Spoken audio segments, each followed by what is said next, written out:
Bon matin, bon matin. C'est intéressant de voir. La salle n'est pas pleine, mais on voit plein de gens et c'est bien. C'est réconfortant. Ça fait moins écho que parler dans une salle vide. Et je vous remercie d'être là. Je vous remercie d'être là, vous aussi, en ligne. C'est toujours intéressant de pouvoir, de savoir que l'on parle à quelqu'un, même si on ne le voit pas. Et c'est vraiment réconfortant de voir que la situation, ça revient tranquillement à la normale. J'aimerais vous parler d'abord de Malachie, parce qu'on est dans le livre de Malachie, et j'aimerais qu'on lise dans un premier temps. Dans Malachie au chapitre 3, et à partir du verset 13, s'il vous plaît.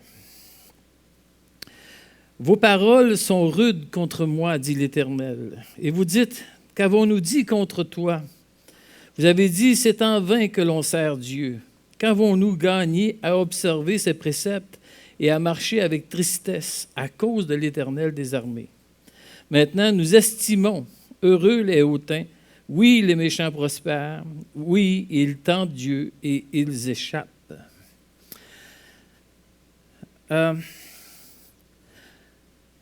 Vous êtes-vous déjà posé la question, pourquoi certains mots dans notre société sont mis à l'index? Vous vous rappelez, durant la dernière période des fêtes, on n'était plus capable de dire « Joyeux Noël ». Le mot Noël était banni, on ne pouvait plus en parler, c'était difficile.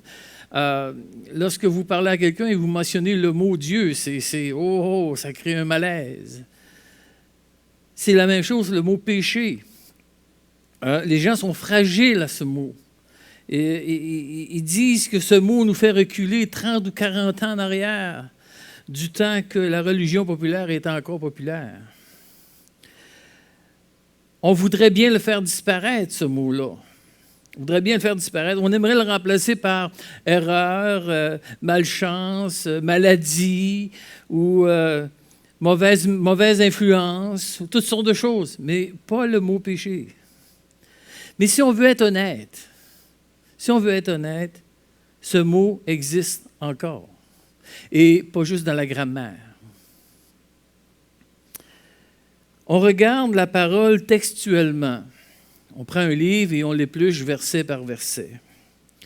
Il y a beaucoup d'avantages à le faire de cette manière-là. Le principal avantage, c'est qu'on prêche tout le conseil de Dieu et c'est une recommandation de l'Esprit de prêcher tout le conseil de Dieu. Mais il y a certains désavantages à faire cela. Lorsque ça ne me dit rien, ça ne m'inspire pas de parler d'une attitude de péché d'une partie d'un peuple il y a 2500 ans. C'est plus ou moins inspirant. Lorsque je regardais les textes au tout début, que je devais faire monter la prédication, je pensais à mon petit-fils Élie lorsqu'il était jeune, et il était dans une clinique, il était supposé recevoir des vaccins. Puis il disait à l'infirmière, « Mais moi, ça ne me tente pas, moi, ça ne me tente pas, moi, ça ne me tente pas, moi. » Puis il répétait ça. Puis je me disais, « Seigneur, mais ça ne me tente pas, moi, Seigneur, mais ça ne me tente pas, moi. » Mais en même temps, dans la même occasion, on a tellement à apprendre sur la relation humain-divin. On a tellement à apprendre sur la grâce de Dieu, sur Dieu lui-même à travers ces textes. Si on se laisse diriger par l'Esprit, on va passer un moment merveilleux même à travers des textes les plus difficiles. On a vu dans les textes dimanche passé que Dieu rappelle une bénédiction à son peuple. Dieu, à plusieurs endroits, il fait des promesses. Et dans le texte qui nous précède, de Malachie 3, 10 et 12, Dieu parle d'une résultante à ses promesses, s'ils obéissent à Dieu. Et j'aimerais qu'on le lise pour nous mettre dans le contexte. Et Malachie 3, juste le texte avant, Malachie 3, verset 10, « Apportez à la maison du trésor toutes les dîmes, afin qu'il y ait de la nourriture dans ma maison. Mettez-moi de la sorte à l'épreuve, dit l'Éternel des armées, et vous verrez si je n'ouvre pas pour vous les écluses des cieux si je ne répands pas sur vous la bénédiction en abondance. Pour vous, je menacerai celui qui dévore, et il ne vous détruira pas les fruits de la terre. Et la vigne ne sera pas stérile dans vos campagnes, dit l'Éternel des armées. Toutes les nations vous diront heureux, car vous serez un pays de délices, dit l'Éternel des armées. On voit dans ce texte que Dieu désire créer une relation intéressante, bénifiante, tout en laissant la liberté de choix à l'homme. Il propose une belle option d'avenir à son peuple. Il n'est pas en train de vouloir les détruire, il est en train de vouloir les bénir. D'autre part, une catégorie de personnes, une catégorie de personnes reproche à Dieu plein de choses. Ils reprochent à Dieu un service inutile. C'est en vain que l'on te sert. C'est en vain, c'est inutile de te servir. Ils reprochent un service difficile. Nous marchons avec tristesse. C'est difficile de te servir. Et aussi, ils traitent Dieu, encore une fois, injuste. Dieu, tu es injuste. Tu bénis les méchants. Les méchants prospèrent. Ces 3 versets nous mettent en présence du péché et de ses résultats. Dans la lettre aux Éphésiens, au chapitre 4, au verset 18, Dieu, à travers les écrits de Paul, fait un constat de l'impact du péché sur un pécheur non repentant. Et il nous donne une partie de la réponse à cette question. Pourquoi ces gens qui ont cette pensée, même après avoir lu 10 à 12, après avoir vu les bénédictions que Dieu veut leur donner, ils ont quand même cette attitude-là? D'où ça vient, ça? Et le chapitre 4 d'Éphésiens, au verset 18, va nous dire « C'est que vous ne devez plus marcher comme les païens, qui marchent selon la vanité de leurs pensées. Ils ont l'intelligence obscurcie. Ils sont étrangers à la vie de Dieu à cause de l'ignorance qui est en eux, à cause de l'endurcissement de leur cœur, ayant perdu tout sentiment, et se sont livrés à la dissolution pour commettre toute espèce d'impureté jointe à la cupidité. » Voici l'effet du péché sur le cœur de l'homme, qui n'a pas été régénéré par l'Esprit. Mais ça peut être aussi l'effet du péché temporairement sur le cœur du chrétien qui décide de ne pas se laisser transformer par la parole. C'est d'ailleurs, ce texte-là que nous avons lu dans Éphésiens est écrit comme une mise en garde sur les enfants de Dieu. Il y a un lien entre ce texte et celui de Malachie. Les effets du péché. Premièrement, il provoque des pensées vaines. Il obscurcit l'intelligence. Il dissocie de la vie de Dieu. Il rend ignorant. Et endurcit le cœur, la perte de sentiment. Et c'est exactement ce que l'on voit dans ce que l'on a lu du verset 13 jusqu'au verset 15. Qu'avons-nous dit contre toi? Des pensées et des paroles vides de sens, vaines. Dieu qui lit dans les cœurs les confronte à cette réalité. Vous avez dit ça. Mais leur intelligence est complètement dans le noir. Ils se permettent de vivre dans le déni. Qu'est-ce qu'on a dit comme toi? Un peu comme un enfant qui a cassé une vitre, qui a encore son bâton de baseball dans les mains, et qui dit à son père, « C'est pas de ma faute, j'ai rien fait, moi. C'est pas moi. » On va mettre encore le bâton de baseball dans les mains. « J'ai rien fait, moi. » Cet enfant-là, il a une intelligence qui n'est pas encore développée, il n'est pas capable d'aller plus loin que ça, mais ces gens-là ont une intelligence obscurcie, ils ne sont pas capables d'aller plus loin que ça. Qu'est-ce qu'on a dit contre toi? C'est en vain que l'on sert Dieu. Ils n'ont plus la capacité de reconnaître un véritable service pour Dieu.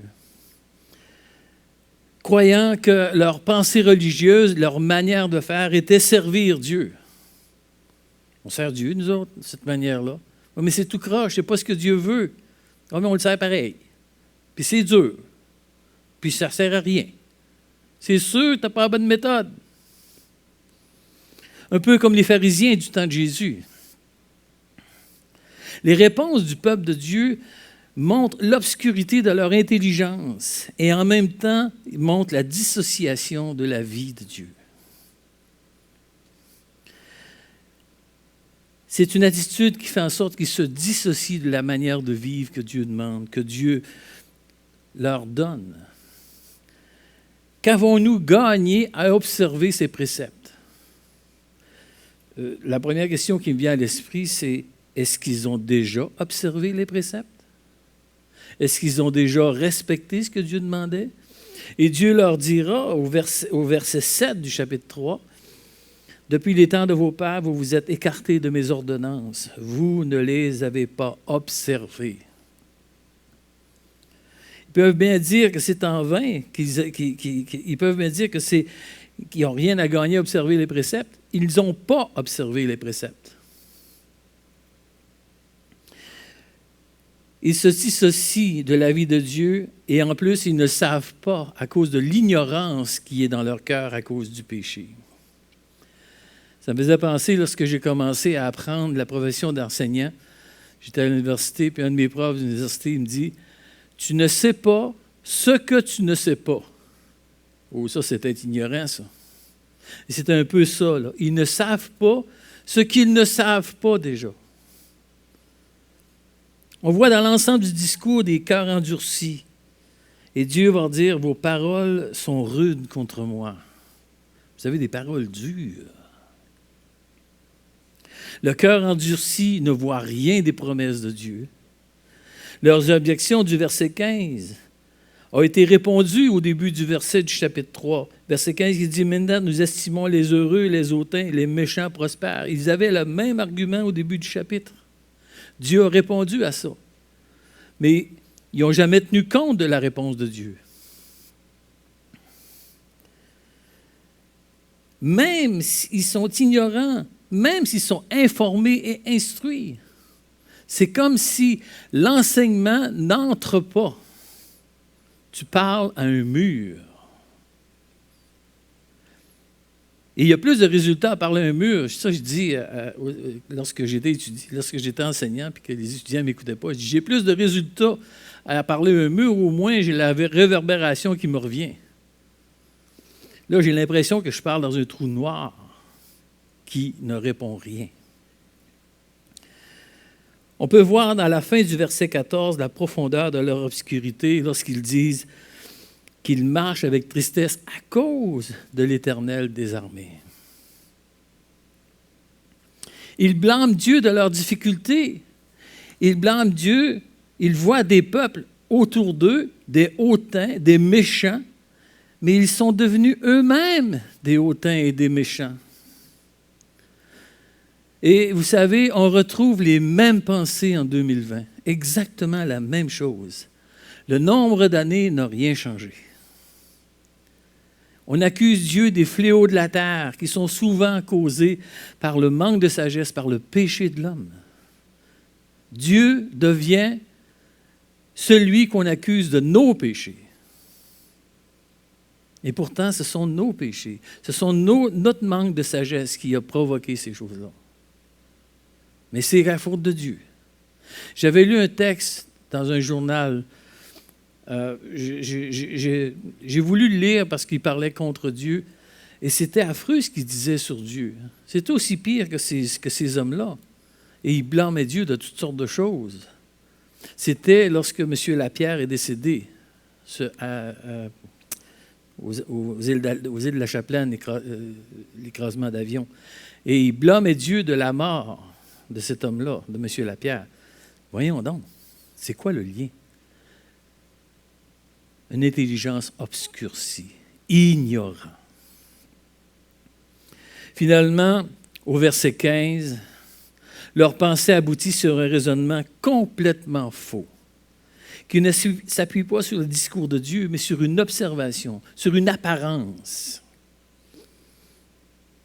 Ils font de leur vaine pensée une vérité. Un raisonnement faux. Qu'est-ce que c'est ça, un raisonnement faux? Raisonnement faux, c'est une pensée qui fait notre affaire, qui peut nous donner un certain prestige. Raisonnement faux, c'est ce qui flatte notre ego. C'est quelque chose que l'on fabrique pour avoir raison. Les personnes qui avaient ce raisonnement étaient convaincues que le verset 15 était la vraie raison, la vérité. Nous estimons heureux les hautains, oui, les méchants prospèrent, oui, ils tentent Dieu et ils échappent. Ils sont convaincus de ça. Quel faux raisonnement. Le cœur en est rempli de ces faux raisonnements-là. Il y avait un évangéliste qui rencontre une dame et puis qui pose la question, « Est-ce que vous connaissez la Bible? » La dame lui répond, « Moi, là, je ne crois pas à ça. Moi, je ne crois pas à ça, là, ces affaires-là, je ne crois pas à ça. » Il lui répond, « Est-ce que je vous ai demandé si vous y croyez ou non? Je vous ai demandé si vous la connaissiez. Est-ce que vous la connaissez? Et si vous ne la connaissez pas, comment vous faites pour ne pas y croire ou y croire? » Voyez-vous, le faux raisonnement fait en sorte que j'y crois pas, donc c'est faux. C'est faux. Ça ne marche pas, le raisonnement. On a plein de faux raisonnements. Il y a plein de raisonnements qui viennent de la parole de Dieu même. Avec un seul mot, une seule phrase, un seul verset, on va établir notre propre raisonnement. Certains versets peuvent paraître contradictoires, mais si on les étudie dans l'ensemble, si on fait une étude sérieuse du sujet, on peut voir que les versets s'accordent tous pour dire la même chose. Et mon raisonnement est faux. Nous devons mettre nos raisonnements à l'épreuve de la parole pour ne pas partir sur une tangente. Vous savez, il existe plein de religions basées sur des faux raisonnements, sur des choses qui sont interprétées, qui sont fausses. Et peut même emmener ça au niveau du dogme, au niveau du principe imposé comme une certitude. Il existait, je ne sais pas si ça existe encore, qu'est-ce qui me vient à l'esprit, c'est les laveurs de pieds. J'ai rien contre ces gens-là, c'est correct, ils peuvent le penser s'ils le veulent. Mais si on regarde dans Jean 13, Dieu n'a jamais demandé aux chrétiens de laver les pieds des autres. C'était excessivement culturel dans le temps. Tout le monde se promenait en sandales, se salissait les pieds, et c'était une coutume de se laver les pieds quand on rentre dans une maison. Aujourd'hui, mes souliers sont confortables, puis ça empêche mes pieds de se salir. Personne n'a besoin de me laver les pieds. Mais ils ont pris cette culture-là et ils l'ont emmenée, ils ont dit, maintenant, il faut se laver les pieds. C'est correct. Sauf qu'ils prennent une métaphore et ils l'emmènent au niveau du dogme. Faux raisonnement. Et ils peuvent continuer à le penser s'ils veulent, c'est leur chose, c'est leur affaire. Mais c'est mon idée aussi. Et il y en a plein de faux raisonnements qui viennent dans notre esprit comme ça et que l'on doit mettre de côté et surtout les approuver par la parole ou les infirmer par la parole, selon ce que l'on va écrire, penser. Voici la manière de penser d'une partie du peuple de Dieu.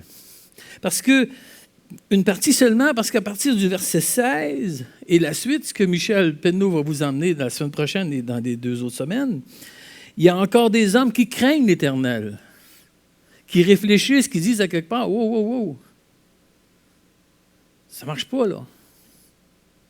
Il y a quelque chose d'autre, c'est quand même l'Éternel. C'est quand même lui qui nous a supportés depuis le début. C'est quand même lui qui nous a emmenés jusqu'ici. Et c'est quand même lui qui va continuer à nous servir. » Heureusement, ce texte a été écrit sous l'influence de l'Esprit Saint. Si ça avait été moi qui avais écrit ça, Si j'avais eu le verset 15b, 15c et 15d, mettons, il y aurait eu une petite place pour y dire « Gang de morons, vous allez en enfer. » C'est clair? C'est quoi votre problème? Mais Dieu n'agit pas comme ça. Dieu relate ce que les gens disent, mais ne les condamne pas. Il relate ce que les gens disent, mais il ne dit pas à quelque part, vous allez périr à cause de ce que vous pensez. Dieu ne dit pas ça. Pourquoi? Parce que Dieu désire que le méchant revienne. Et Dieu va s'exprimer de son désir que le méchant revienne à lui. Et j'ai mis 5 versets ici, mais je pourrais en mettre beaucoup plus que ça. Juste en regardant quelques minutes, j'ai pu trouver 5 versets où ce que Dieu dit à quelque part que le méchant abandonne sa voie et l'homme d'iniquité ses pensées, qu'il retourne à l'Éternel, qui aura pitié de lui, à notre Dieu qui ne se lasse pas de pardonner. Car mes pensées ne sont pas vos pensées et vos voix ne sont pas mes voix, dit l'Éternel. Dieu a un cœur. Dieu a un cœur qui veut, à quelque part, que sa créature se repente. Dieu a ce cœur-là. Et l'absence de jugement ici nous montre à quelque part que Dieu a encore cet esprit-là en lui.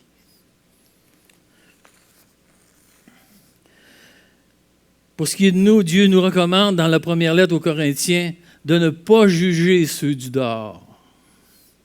C'est Dieu qui les juge. Et il va le faire lorsqu'il sera prêt. Dans la deuxième lettre de Pierre, il nous dit qu'il ne tarde pas, mais qu'il use de patience pour le salut de tous ceux qui sont sauvés. Dieu va juger en son temps, à son heure, mais ce n'est pas à nous de le faire. Nous ne pouvons pas demander aux gens qui ne connaissent pas Dieu comme sauveur de changer leur habitude de vie. On ne peut pas demander ça. Ils ont l'intelligence obscurcie. C'est Dieu qui enlève le voile. C'est Dieu qui révèle les choses. Même lorsqu'une personne accepte le Seigneur, on ne peut pas lui demander de tout comprendre du jour au lendemain. Les gens ont besoin de temps et le Seigneur, dans sa grâce, leur donne ce temps.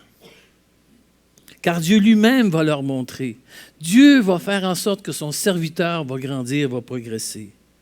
La seule chose que nous avons à faire, c'est de les accompagner et de les aimer, sans diriger leur vie. Et j'ai lu ce texte dans la version français courant qui me fait tellement de bien, qui était vraiment une réponse à cette ténèbre que le péché emmène. Or, tout ce qui est dévoilé est mis en pleine lumière. De plus, tout ce qui est mis en lumière devient à son tour lumière. J'aime me faire appeler lumière. C'est pourquoi il est dit, réveille-toi, toi qui dors, relève-toi d'entre les morts, et Christ t'éclairera. Quel beau verset. Quel verset que je peux m'attribuer à moi. Quel verset, à quelque part, que je peux me lever le matin et je me dis, merci Seigneur, parce que tu m'as donné, tu as éclairé mon intelligence. Je suis capable de parler de toi. Je suis capable de m'exprimer parce que tu m'as donné l'intelligence. Tu m'as surtout éclairé mon intelligence. Tu m'as rendu connaissant, non pas ignorant. Tu m'as donné des sentiments que je n'avais pas. Tu m'as donné le véritable amour. Je peux vous dire, ça fait 40, je ne me souviens plus du nombre d'années que je suis marié, là. Ça, je vais coucher sur le divan ce soir. Ça fait 40 quelques années que je suis marié avec Hélène. J'ai accepté le Seigneur, ça fait quelques années après. Mais j'aime vraiment mon épouse parce que Dieu m'a montré c'est quoi avoir ces sentiments d'amour. Parce que ça vient de Dieu. Vous savez, Adam ne savait pas tout le dommage que le péché pouvait faire dans le cœur humain, dans la création, dans l'avenir de l'humanité. Adam ne savait pas ça lorsqu'il a péché, lorsqu'il a pris le fruit défendu. Je ne sais pas s'il l'aurait fait s'il avait su. Mais Dieu, lui, savait. Dieu savait et il a prévu un chemin, une vérité, une vie. Il a prévu cela. Il savait les terribles choses que le péché pouvait faire dans la vie des gens. Dans le livre de la Genèse, au chapitre 2, au verset 3, il est écrit que Dieu se repose de toute son œuvre qui, selon son dire, est très bon. Dieu se repose. On sait bien que Dieu n'était pas fatigué. Mais Dieu est content de ce qu'il a fait. Il a fait une œuvre qui, vraiment, wow, c'est bon. Un peu comme lorsque vous faites quelque chose chez vous, vous préparez soit un jardin ou soit vous faites un meuble, quelque chose comme ça, et là, vous reculez, puis vous regardez et vous dites « Wow, j'ai bien travaillé, il y a des défauts, mais je suis seul à les voir, mais c'est beau, j'aime ça. » Et c'est ce que Dieu dit. C'est beau, j'aime ça. Mais avez-vous une idée quand Dieu a arrêté de se reposer? Avez-vous une idée? C'est quand Dieu a arrêté de se reposer? Pas tellement longtemps après, dans le chapitre 3, au verset 6, lorsque le péché entra dans le cœur de l'homme. Dieu a arrêté de se reposer drette là. Dieu a commencé à travailler à un plan de rédemption. Dieu a commencé à vouloir reconquérir le cœur de sa créature. Le cœur de sa créature. Vous savez, Satan a tenté l'être humain dans le jardin d'Éden. Mais cette tentation a été l'occasion que l'homme a chuté. Ça, on le sait tous, on connaît tous l'histoire. Cependant, cette tentation-là n'était pas la cause. Ce n'est qu'une tentation. Il n'existe aucune forme extérieure, aucune influence qui cause le péché. Le péché a été un mouvement de trahison, de transgression du cœur, de la pensée et de la volonté d'Adam. Ce n'est que ça, le péché. Et à cause de ce mouvement-là, Adam et sa descendance, donc nous sommes les seuls responsables. Satan a été blâmé pour ce qu'il a fait, mais ce n'est pas la cause du péché. Ce n'est pas Dieu qui va nous tenter, comme Jacques dit. Ce n'est pas une situation extérieure. Ben oui, j'ai recommencé à boire, il y a quelqu'un qui a bu en avant de moi, c'est de sa faute à lui. Non, c'est ton cœur. C'est toi qui as décidé de tomber, c'est toi qui as décidé de trahir, c'est toi qui as décidé de transgresser. Voilà le vrai problème. Voilà ce qui n'est plus aussi bon. Dieu ne pouvait plus dire que c'était très bon, ça avait été sali. Voilà pourquoi que Dieu s'est mis à travailler. Mais à partir de ce moment précis, Dieu s'est mis au travail pour un plan merveilleux, pour un plan fantastique, pour retrouver ce qui était très bon. On voit bien que la création se dégrade. On voit bien que tout part en friche. Tout se dégrade. Mais ce qui s'est dégradé le plus, et ce qui s'est dégradé en premier, c'est le cœur de l'homme. Et Dieu voulait régler cela. Dieu voulait retrouver ce qui était très bon. Vous savez, la création, on l'a vu, à cause de la COVID, la pollution était beaucoup moins... Les villes enlevaient le smog, les villes se régénéraient. Vous arrêtez de polluer un ruisseau, le ruisseau se régénère par lui-même. Voilà la création.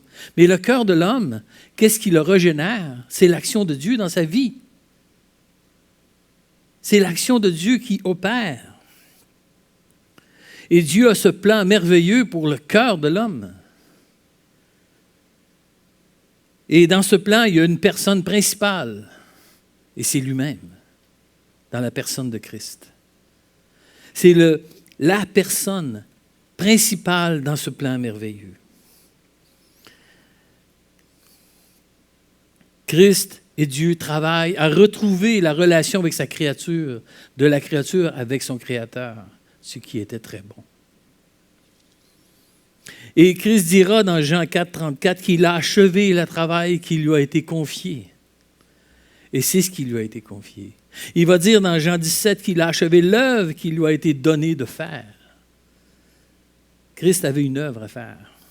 Être le médiateur entre Dieu et les hommes. Être celui qui fait le point d'union et qui régénère le cœur, qui permet au cœur d'être régénéré. Christ a décidé de rétablir ce qui était très bon. Le cœur de la créature avec qui il avait une relation désirée et désirable. Cette relation avec Dieu amène beaucoup de tribulations parce qu'ils se battent contre un cœur qui est sans intelligence, qui est obscurci et qui se révèle. Mais combien de bénédictions, combien de promesses qui sont accomplies. Je peux jouir de la vie parce que Dieu m'a donné la vie. Avant, je pouvais juste jouir de ce que j'avais devant moi. C'était très limité. Aujourd'hui, Dieu m'a donné la vie, m'a donné l'intelligence, m'a donné la connaissance pour que je puisse jouir de la vie. Et c'est ce que Dieu me donne. Frères et sœurs, lorsqu'on réalise de quoi Christ nous a sauvés, lorsqu'on réalise qu'il nous a libérés non seulement de la condamnation, mais il nous a libérés aussi des ténèbres. Il nous a libérés d'une confusion que le péché apportait. Voilà de quoi il nous a libérés. Nous sommes de vrais hommes maintenant et de vraies femmes, il faut dire, des vrais êtres humains, entièrement, complètement, tout simplement parce qu'il nous a donné ce qui nous manquait, lui, dans nos vies. Comment rester muet? Comment se taire? Comment est-ce qu'on fait pour ne pas dire toute notre reconnaissance à Dieu? Comment est-ce qu'on fait ça? Chassons nos craintes, chassons nos peurs du jugement. Mettons ça à côté et disons à quelque part, Dieu, tu mérites que je me lève, que je te dise avec tous mes défauts, avec tous mes mauvais mots, avec toutes mes erreurs, que je t'aime. Il y avait un homme, il y a des années, au début de ma vie chrétienne, c'est un anglophone qui voulait apprendre le français. Et vous savez, quand vous apprenez une nouvelle langue, vous êtes ailleurs, puis que vous n'avez jamais personne avec qui parler, ça devient extrêmement difficile. Je l'ai vécu un peu lorsque j'étais aux États-Unis. Je ne connaissais pas beaucoup l'anglais, puis à un moment donné, tu rages parce que tu n'es pas capable de t'exprimer. C'était environ la même situation. Mais il tenait tellement, il avait tellement un cœur pour dire à Dieu qu'il l'aimait. Comment je vais faire? Mais il s'est levé durant le repas du Seigneur. Il est allé en avant.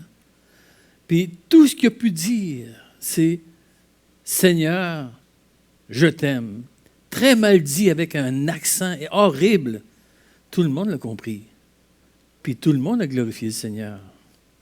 Il a été avec toutes ses peurs, avec toutes ses craintes, avec tous ses défauts, et il les a donnés à Dieu. Et Dieu a béni. Comment se taire? Comment rester muet devant ce cadeau immense lorsque je regarde le péché du monde que Dieu m'a donné?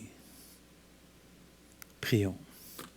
Seigneur Dieu, nous te remercions, nous te rendons gloire que tu nous aies donné autant. Permets que l'on voie ça encore, Seigneur. Permets que l'on voie à quelque part qu'est-ce que tu nous as vraiment donné. Quel cadeau immense. Merci, Seigneur. Merci infiniment pour ta gloire. Merci pour ta grâce sur nous et pour ce que tu fais avec nous. Amen.